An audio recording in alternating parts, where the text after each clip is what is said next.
こんにちは。武器屋の店主のフランです。この動画は字幕がありますので、各国の言語でお楽しみください。チャッス。私は勇者のゆうちゃんだよ。あれ、今日は最初からお店がファイヤーアームズモードじゃないですか。この店は変形が可能です。最初は剣とか槍ばっかりやっていたので、ファンタジーな雰囲気だけで良かったんですが、解説する武器の時代が進んで重火器が登場したため、改造を余儀なくされました。時代の変化に対応せねばならんからな。もう改造されて1年くらい経った気がするな。さて、今日は日本初の国産拳銃を紹介していきます。日本初の国産拳銃だと？日本軍で初めて国産正式拳銃となった26年式拳銃を紹介していきます。日本初の国産の拳銃か。国産ってことは、自国で設計から生産までやりきった拳銃ってことだね。そういうことね。26年式拳銃は、明治26年に日本軍の正式装備に採用された拳銃です。明治26年は1893年ですね。1893年か。まさに重火器激動の時代。26年式拳銃はリボルバーです。リボルバーとは、シリンダーと呼ばれる回転式弾倉を持ったハンドガンのことです。こういうやつだな。日本初の拳銃はリボルバーだったんだね。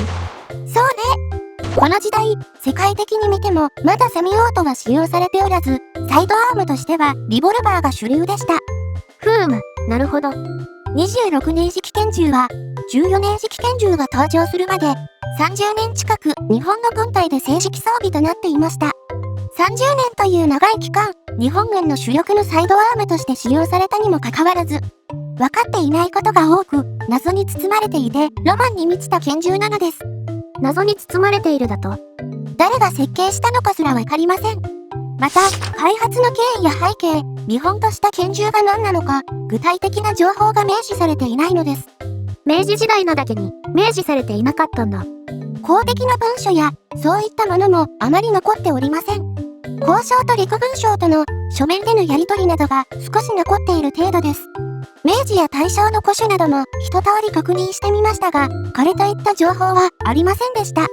26年式拳銃の手入れの仕方について書かれたものはありましたが、なるほど。それは手強い相手だね。ですので、専門家の中でも断定できないことが多いということですね。こいつはロマン拳銃だね。26年式拳銃の実物は残っているので、これを調査することでわかることもたくさんあります。今回は調べた範囲の中で紹介していこうと思っています。最初に明治維新後の日本の重火器事情について見ていこうと思います。明治維新によって江戸時代から明治時代になったことくらいは私でも知っているぞ。明治維新によって日本はガラッと変わりましたね。明治の世になると日本は積極的に外国の文化を取り入れていきます。国家を守るためにも武器の開発は最重要事項の一つでもありました。江戸250年の遅れを取り戻そうとしていたんだね。明治維新後、日本はかなり早い段階から国産の武器だけで武装しようという考えを持っていました。自分たちで武器を作って、その情報を漏らさなければ、戦闘でも有利に戦えると考えていたからです。外国の武器に対抗できる国産武器を作ろうと急いでいたんだね。開国後の日本の重火器の進化は驚くべきものでした。鎖国が崩壊し、いくら外国との交易が自由になったとはいえ、日本の重火器は進化しすぎたのです。村田銃だな。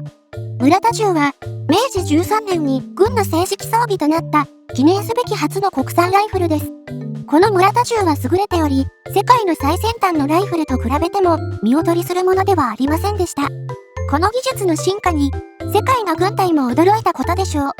明治になって、わずか10年ほどで世界の最先端レベルに達するとはね。火縄銃しかなかったのが、いきなり村田銃です。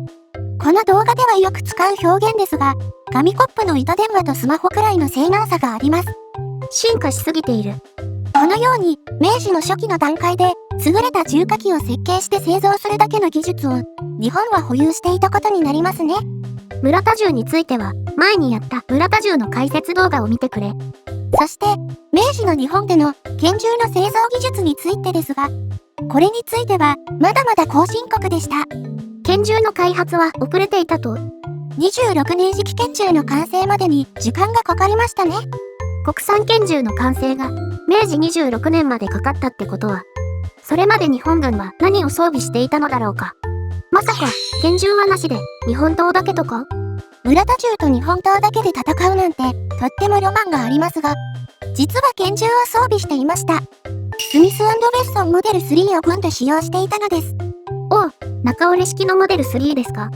モデル3は、アメリカの西部劇で活躍したリボルバーハンドガンですね。日本の最初の軍用拳銃は、スミス&ウェッソンだったのです。その時に使用された拳銃には、1番型、2番型、3番型と呼称された3つの型がありました。3つのタイプっていうのは、スミス&ウェッソンの3つの種類ってことですか？それは分かっておりません。1番型がスミス&ウェッソンモデル3であると考えられていますが、2番、3番は断定できていません。確実な資料が残っていないからです。なるほど。アメリカで製造されたスミス&ウェッソンモデル3には大きく4つの種類があります。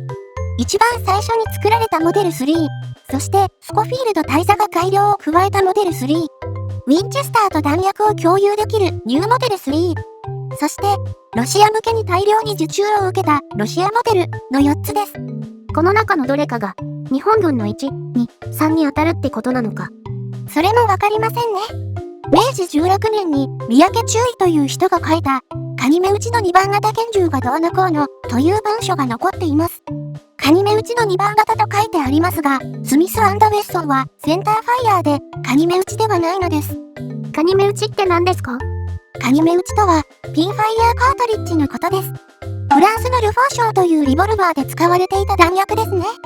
ルフォー賞は明治維新の戦いで使用された拳銃ですので、2番型はこれのことを言っているのか？ふむふむ。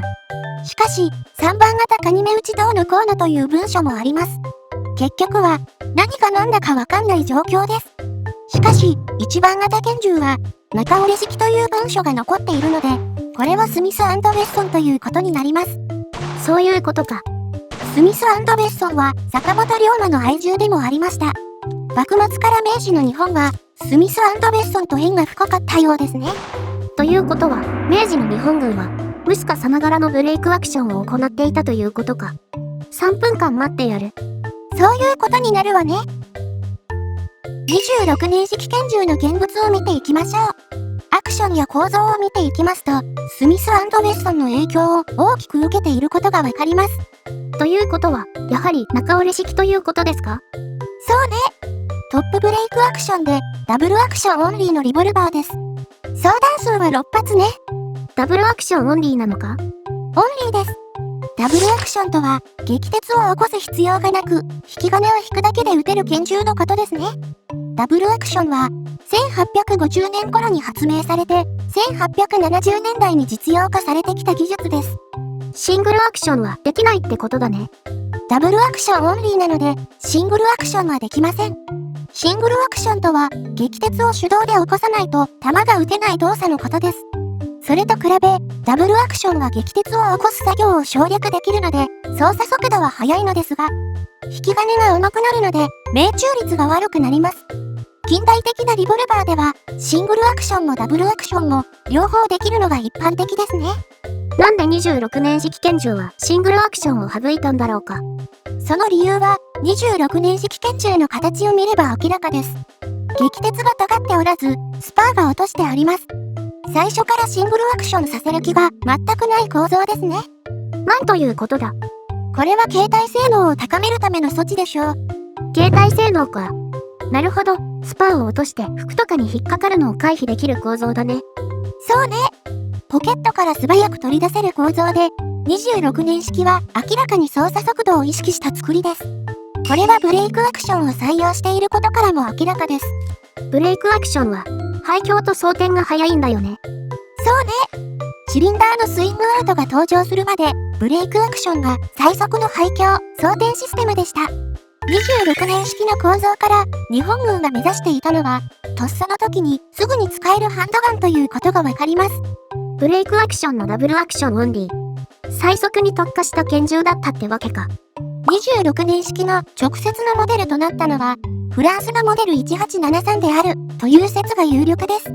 なぜなら、26年式とモデル1873は、側面のカバーが開くようになっており、構造が酷似しています。ただ、フランスのモデル1873はブレイクアクションではありません。26年式拳銃は、モデル1873に、スミス&ウェッソンのブレイクアクションを追加したような拳銃に仕上がっているのです。独自の設計ってことだね。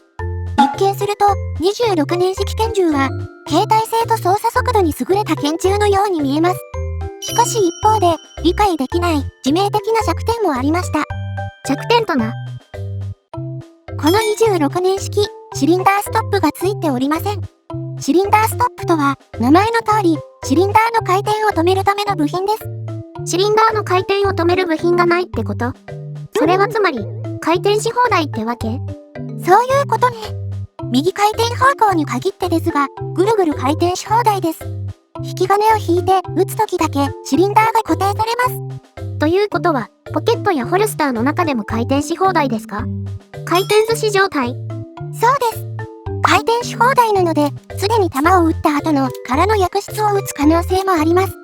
そうなると、当然、弾は不発ですね。それって、致命的すぎやしませんか？致命的ですね。ロシアンルーレットをするには便利かもしれんが。ロシアンルーレットするつもりがなくても、ロシアンルーレットができてしまう拳銃です。なぜこのような仕組みになったのかは謎です。26年式のモデルとなったフランスのモデル1873は、ハーフコックにしないとシリンダーは回転しません。また、もともと日本軍で使用されていたスミス&ウェッソンにはシリンダーストップがついていますからね。映像で見ると、これがシリンダーストップです。スミス&ウェッソンやモデル1873はシリンダーが回転しないのに、26年式拳銃は回転しちゃうのか。資料が残っておらず、これも歴史的な経緯や背景がわかりません。しかも26年式は、改良もされずに昭和10年頃まで製造されています。軍用拳銃としては、素人目に見ても実用性の低い拳銃に思えます。26年式拳銃は完全に放置プレイだったのか。村田銃は優れた銃だったのに、26年式はよくわかんない状態なんだね。明治27年の6月、東証より指定拳銃採用の件という書類によりますと、コピー銃の模倣は技術的に無理だから、もうこれで勘弁してくれという内容になっています。これで勘弁してくれとは。コピー銃ってなんだ？コピー銃が何なのかはわかりません。ホビージャパンから発行されている日本軍の拳銃という書籍によりますと、コピー銃とはフランスのモデル1892のことではないかと書かれています。またしてもフランスの銃か。モデル1892はモデル1873の後継のリボルバーになります。モデル1892はスイングアウトのシリンダーになっており、これがコピーできなかったのではないかと推測されております。コピーだけにコピーも難しかったのか。スイングアウトにしたかったけど、できなかったのでブレイクアクションにしたということかもしれません。しかし、ブレイクアクションにしたことで一つ問題が発生しました。ブレイクアクションの問題ですか？ブレイクアクションは構造が弱いのです。スミス&ウェッソンが発明したブレイクアクションですが、無塩化薬が登場すると廃れることになります。無塩化薬のパワーに耐えられないってことか。そうよ。スミス&ウェッソンでさえ、ブレイクアクションを見限ってスイングアウトへと移行します。世界では無塩化薬のパワーにブレイクアクションでは耐えられないと判断されるようになります。トップブレイクを採用し続けたのはイギリスのウェブリーだけですね。無塩化薬のせいで色々と事情が変わっちゃうんだね。そこで日本の26年式拳銃ですが、弾薬には26年式実砲が使用されています。これは無塩化薬を使った9ミリのカートリッジです。しかし、非常に威力の低い弾薬として知られています。弱いの？世界最弱クラスの弾薬ですね。エネルギーは111ジュールで、軍用として使用するにはパワー不足です。明治26年の同じ年に登場するドイツのボーチャードピストルの弾薬は400ジュールを超えています。また、3年後の明治29年に登場するマウザー C96 の弾薬のエネルギーは500ジュールあります。パワーが違いすぎる。強すぎる。26年式拳銃はブレイクアクションなので、これ以上弾薬のパワーを上げると、銃本体が耐えられないと推測します。よって、今までの情報をまとめると、スイングアウトを製造できず、無塩化薬のパワーも活用できない。明治の日本では、拳銃を作る技術はまだまだ遅れていたと考えられます。もうこれで勘弁してくれって言わざるを得ない状況だったってことだね。村田銃は世界レベルに追いつけたけど、さすがに江戸の250年のブランクは大きいか。なかなか欠点の多い26年式拳銃は、昭和10年頃まで製造されて、改良もされなかったと、先ほど説明しましたね。このことから、もしかしたら、明治時代の日本軍は、そもそも拳銃を戦力としてあまり当てにしていなかった、ということも考えられます。そういうこと？拳銃はサイドアームですので、緊急時や狭い場所で戦うための副次的な武器です。しかし、日本でサイドアームといえば、伝統の日本刀があります。西南戦争や日清戦争、日露戦争では、白兵戦で刀が活躍したと言いますね。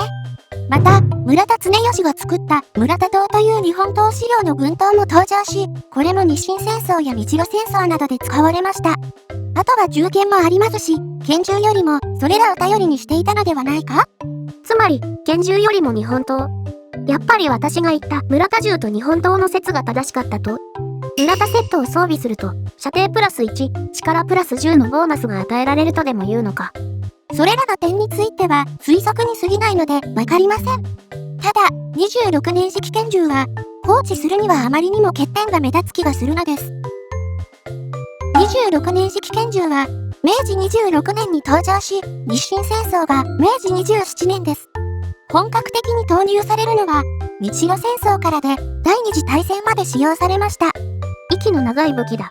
やはり威力は相当弱かったようです。冬の寒い時期に厚手のコートを着てる人にすらダメージを与えられないといった話もあります。それはさすがに貫通力が弱すぎるな。しかし、日露戦争には次世代の拳銃が使用されます。それが南部大型拳銃というセミオートピストルで、後の14年式拳銃になります。南部14年式というやつか。そうね。14年式拳銃は大正14年に採用されます。大正14年は1925年ですので、第一次大戦が終わった後の話ですね。それまでは26年式拳銃で頑張っていましたが、もう限界でした。やっと日本にもセミオートの時代がやってくるのか。世界各国ではセミオートピストルが主力のサイドアームとなっていましたね。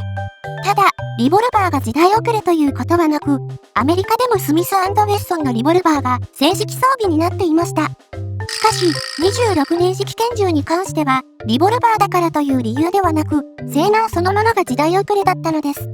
そっか。さすがに回転寿司拳銃はきついよね。なんというか、登場した時点ですでに時代遅れな感じがする。やはり、江戸250年の遅れは大きすぎましたね。武器屋のお姉さん。26年式拳銃に関しては、資料が少なく、推察するしかありません。